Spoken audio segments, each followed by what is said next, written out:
আমি যে বিষয়টি বলছিলাম খোদার গুরুত্ব অপরিসীম। আমি আর 3-4 মিনিটের মধ্যে যেটা শেষ করবো আপনাদেরকে, আমি কেন বাংলায় শুরু করলাম এটা আপনাদের জানা দরকার। যে আপনারা বলবেন যে কি ব্যাপার বাংলায় কেন, হঠাৎ করে এরকম কিসের স্টাইল? প্রিয় ভাইরা, আমি যদি এতক্ষণ ইংরেজিতে বলতাম, এবং আল্লাহ সুবহানাহু ওয়া তাআলা জানেন যে আমি যদি মনে করি 10 ঘন্টা অথবা কোনো একটা শব্দ বাংলা বলবো না, আলহামদুলিল্লাহ এতটুকু জ্ঞান আল্লাহ সুবহানাহু ওয়া তাআলা আমাকে দিয়েছেন, আল্লাহর জন্য প্রশংসা।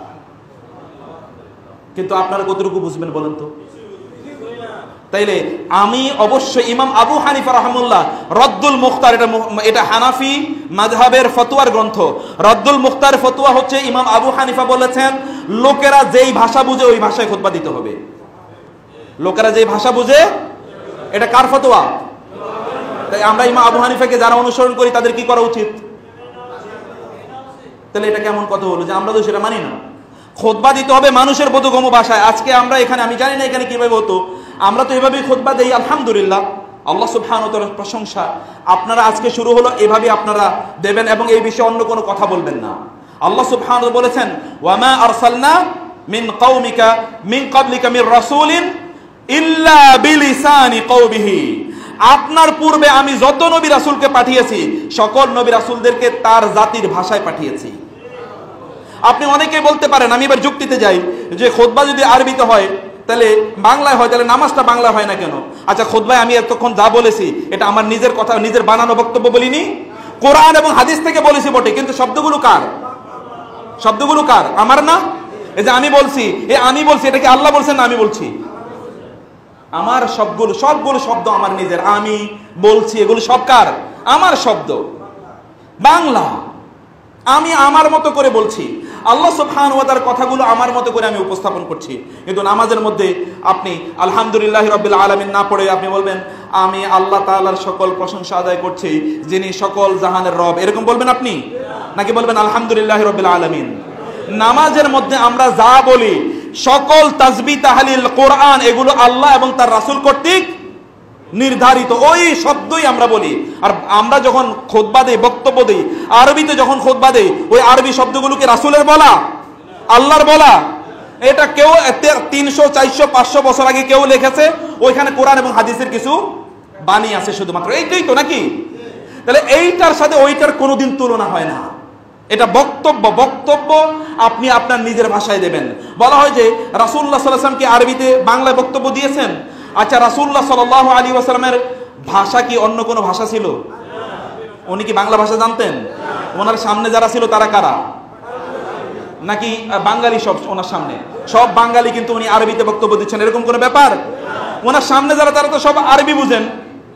এখন আপনারা যদি আরবি বুঝতেন অথবা ইংরেজি বুঝতেন তাহলে তো আমি ইংরেজিতেই কথা বলতাম, তাহলে আমি আরবিতে কথা বলতাম। আপনারা যেটা বুঝবেন আমি তো সেই ভাষায় কথা বলবো। আচ্ছা, সাহাবায়ে কেরামরা অন্য কোনো ভাষায় কেউ কোনোদিন কথা বলেছেন? যদি আরবিতেই বলতে হয় তাহলে রাসূলের ভাষাও তো আরবি ছিল। আমরা এখন থেকে আমাদের সকল কথাই আরবিতে বলি, তা কি বলবো? সাহাবায়ে কেরামদের সকল কথাই তো আরবি ছিল, তাহলে আমরাও আমাদের কথাবার্তাগুলো আরবিতে বলি? নো। খুতবা শব্দের অর্থ হচ্ছে বক্তব্য। খুতবা শব্দের অর্থ কি? খুতবা দেয়া ইবাদত, কিন্তু খুতবার ভাষা ইবাদত নয়। খুতবা দেয়াটা কি?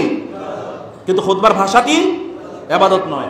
নামাজের প্রত্যেকটা জিনিস ইবাদত এবং প্রত্যেকটা শব্দ আল্লাহ এবং আল্লাহর রাসূল থেকে নির্ধারিত। আপনি সুবহান রাব্বিয়াল আযীম, সুবহান রাব্বিয়াল আ'লা, অথবা ওইখানে আরো যে দোয়া আছে ওগুলো ছাড়া কি আপনি নতুন করে কিছু বলতে পারবেন? আপনি রুকুর মধ্যে গিয়ে বলেন তো আলহামদুলিল্লাহি রাব্বিল আলামিন আর রহমানির রহিম মালিকি ইয়াউমিদ্দিন হবে? সিজদার মধ্যে আপনি আলহামদুলিল্লাহি রাব্বিল আলামিন কুল হুয়াল্লাহু আহাদ কুল আউযু বিন্নাস সূরা ইয়াসিন, আর আপনি আত্তাহিয়াতুর জায়গায় অন্য দোয়া অন্য সূরা পড়া শুরু করে দেন, হবে? এগুলো আল্লাহ রাসূল সব নির্ধারণ করে দিয়েছেন। কিন্তু আমাদের খুতবার শব্দগুলো যেগুলো আমরা দেখে দেখে পড়ি ওগুলো অন্য কেউ লিখেছে 200, 300, 400 বছর আগে। 12 চাঁদের ফজিলত, অমকের তৈ, তমকের সই, সেখানে হাদিস আছে।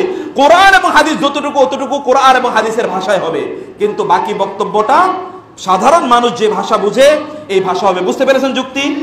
অতএব আপনারা এটা শুরু করবেন, এখানেও হবে, অন্য জায়গাগুলোতে আপনারা এই বাণীটা পৌঁছে দেবেন। গোলামি করার কোনো অর্থ নাই, ইসলামে কোনো গোলামি নাই। ইসলামে আনুগত্য কার?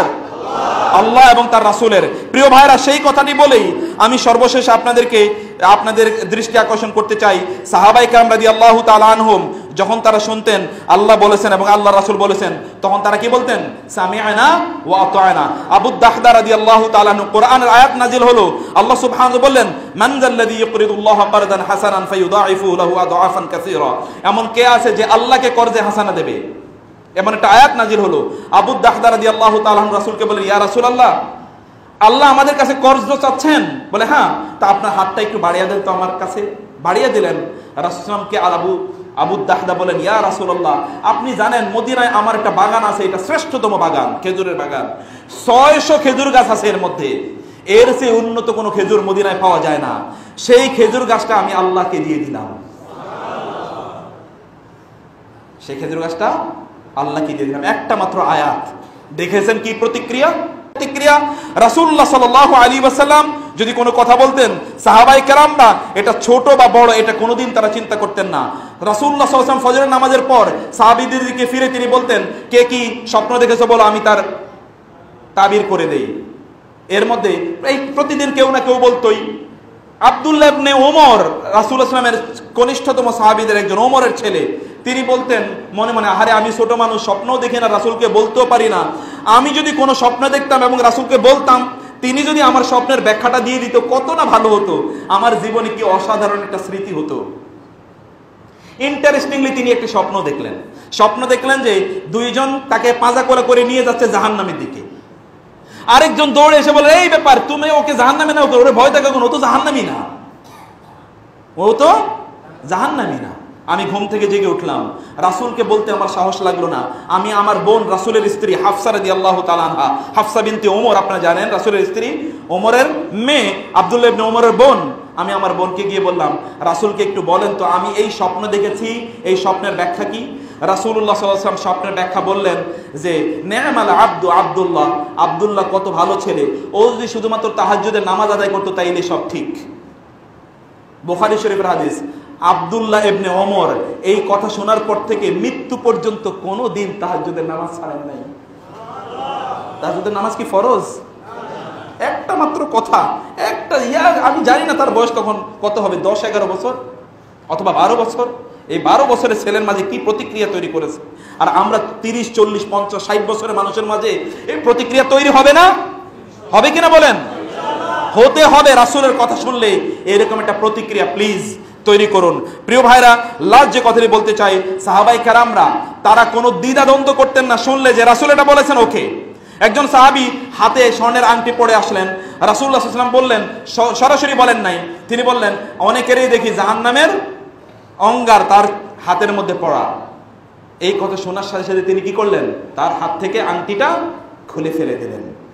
রাসূল সাল্লাল্লাহু আলাইহি ওয়াসাল্লাম চলে গেলেন। সাহাবায়ে কেরামরা বললেন, ঠিক আছে আংটিটা নাও, নিয়ে তুমি বিক্রি করে দাও অথবা তোমার ওয়াইফকে দিয়ে দিও। তিনি বললেন, আল্লাহর কসম, আল্লাহ রাসূলের সামনে যেটাকে আমি ছুঁড়ে ফেলে দিয়েছি ওইটা আমি আর আমার হাতে কোনোদিন স্পর্শ করব না। স্বর্ণের আংটি দামি জিনিস, ব্যাখ্যা চাওয়ার চেষ্টা করতেন না। ব্যাখ্যা নাই, রাসূল বলেছেন আর কোনো বক্তব্য নাই। রাসূল বলেছেন এটা সুন্নত, মুস্তাহাব, ওয়াজিব, নফল, কোনো ইস্যু না। কে বলেছেন? অতএব এটা নিয়ে আর কোনো আলোচনাই নাই। রাসূল বলেছেন আর কোনো আলোচনা নেই, ওইটাই আমি করব।